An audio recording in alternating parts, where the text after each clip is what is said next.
ទីនេះ Newsbox ព័ត៌មានពិតទាន់ហេតុការណ៍សម្រាប់លោកអ្នកលោកពូទីនដឹកនាំការសាកល្បងត្រៀមលក្ខណៈរបស់កងកម្លាំងនុយក្លេអ៊ែររុស្ស៊ី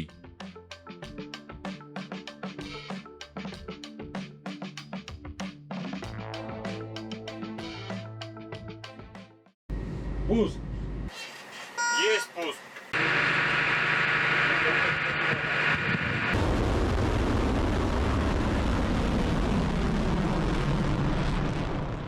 ប្រភព200តថ្ងៃទី23ខែតុលាឆ្នាំ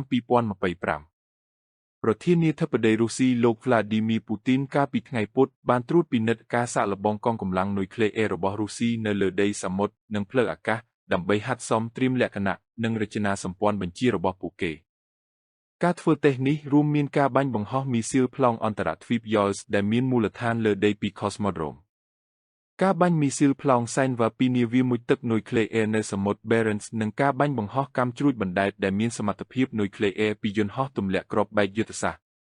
ប្រទេសរុស្ស៊ីធ្វើសម្យុទ្ធកម្លាំងនុយក្លេអ៊ែរជាទៀងទាត់ដើម្បីពង្រឹងការត្រៀមលក្ខណៈរបស់ពួកគេនិងដើម្បីរំលឹកដល់បណ្ដាប្រទេសគូប្រជែងថាខ្លួនមានឃ្លាំងអាវុធនុយក្លេអ៊ែរធំបំផុតក្នុងពិភពលោកនៅចំពេលដែលភាពតានតឹងរវាងរុស្ស៊ីនិងលោកខាងលិចកំពុងឡើងខ្ពស់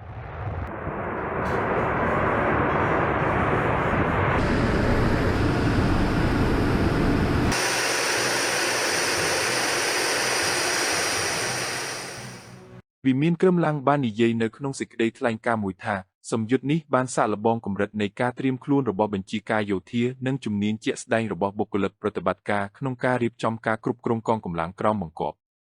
លំហាត់ទាំងអស់ត្រូវបានបញ្ចប់